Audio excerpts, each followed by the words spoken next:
It's amazing how two people can see the exact same thing and experience it two completely different ways, right? Like one will be in heaven, one will be in hell, depending on who they are. And that's just it, man. I mean, it's being able to see the world, not as you are, but really as it is, to just become aware of what is there. And it's something that in our culture we're really not taught. We're not, I mean, in Eastern religions, Eastern traditions, there's usually some form of contemplative practice or something that's embedded in the culture, and ours is a religion of distraction and hustle. So it's like the anti-contemplation. Yeah, anything to take you out of the present. It's that thing of living like 30 seconds in the future. Everyone's thinking about what's going to happen next as opposed to what's happening now. And that's a lot of anxiety and tension comes from that. And then you never get to it, because if you're always thinking about, what's next, and that you said that desire for distractive hustle, I guess you could probably blend the two. You don't ever have to confront now, because the answer is always, it's the carrot on the stick. The answer is always right there, and you just have to go for it. But then you never feel the thing that you want to feel. You never feel, the classic thing of like, oh, okay, if I just work really hard in an office for 40 years, then I can relax, Right. And then people get to that point and they realize, oh, wait a second, I still feel just as empty as I did the whole time I was trying to work my way up this ladder and do all this stuff so that I could relax and feel good. So yeah, because you just missed the point the entire time. Like, if you want to feel more satiated in your life, then you have to get this object, or if you want to do this, as you said, the car, the jeans, the whatever the thing is, whenever really the answer is actually the exact opposite. It's all about releasing and letting go. And people spend their entire life looking in the external for a solution to an internal problem, and they're grasping at the world outside of their skin, trying to find something that will fix what's inside, whenever like you're not even working in the right environment. Right. It's like you're working on the wrong side of the fence. You know what's crazy about that whole thing though, man, is we all know this. Like, it's such a cliche, I know that money won't make me happy. Mm-hmm. I know that getting a Porsche won't make me happy, or getting that house. But we don't want it to be true. Like, we say it and we all know it because we've heard it, but we don't really believe it, because we'll say that, and then we'll, in the next moment, we will return back to our programming, which is, my life's not good enough. We are economies that depend on consumption, and the best way to make sure consumption increases is to create dissatisfaction. Mm-hmm. And the best way to create dissatisfaction is to tell people that they're unhappy, right? So, yeah, the jeans that you wear aren't cool enough, but you'll be cool if you buy my jeans, or if you drink my craft beer, or whatever, fill in the blank. But it runs so deeply in us that we don't even know that it's there. It's just like constantly in the background. And it's been running so long that we just don't notice it.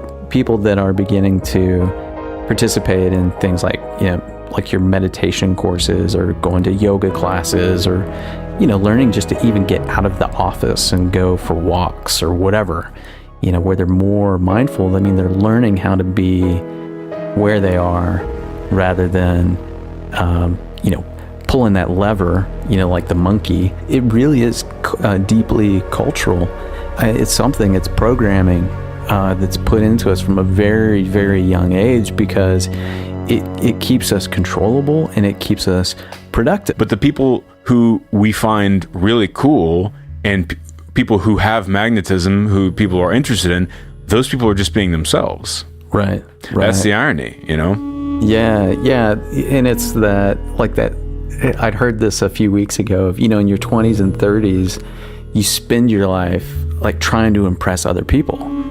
And then in your 40s and 50s, you figure out, nobody really cares. Yeah, exactly. Like no one was ever looking at you to begin with. Yeah, so I'm going to be who I am. And then even late, that even becomes more magnified later. Like my grandpa's in his 80s, his late 80s, and, very close to passing away. And man, he just does not, like, it doesn't even register what other people think. It's like this. Here's my life. This is who I am, and it does take time. It does take that perspective to look back and say, "Oh my gosh, I don't think about other people the way I think they think about me. Everybody's this way, right?" And so the sooner you can come to terms with that, the happier you'll be. And actually not just happy, not just like emotionally happy, but free. And that's really what people are after, because all of these identities and labels and things are shackles, that they're limitations that we agree to, really.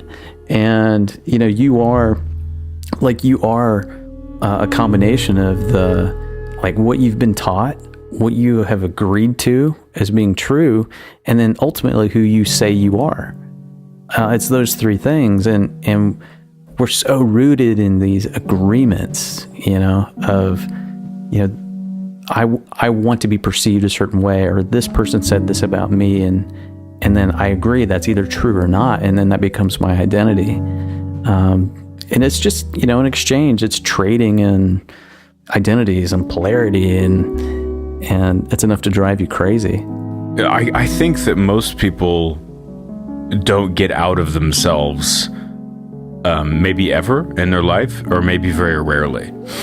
And that's what it takes. And I was actually been thinking about this recently, and like, what is and maybe you have a good answer for this. It's like, what are the things that first make that initial pop to get somebody out of their singular binary view of reality? What got you? What was the thing that you experienced, or you thought, or you read, that got you to wake up and realize, like, oh, wait a second, I'm observing a frequency of a infinite spectrum of frequencies out there. My nervous system is one instrument taking one specific reading that is printed out in the Kevin Kaiser brain. Right.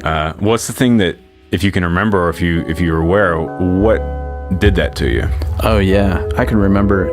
Matter of fact, there are a few years ago, I read The Power of Now by Eckhart Tolle, and his account of what he went through was very similar to what I experienced. And I read it, I was like, oh wow, somebody else had this exact same not exact same experience, but pretty close. And I was going through a really kind of dark time, dealing with a lot of depression, and it just felt like I wasn't firing on all cylinders.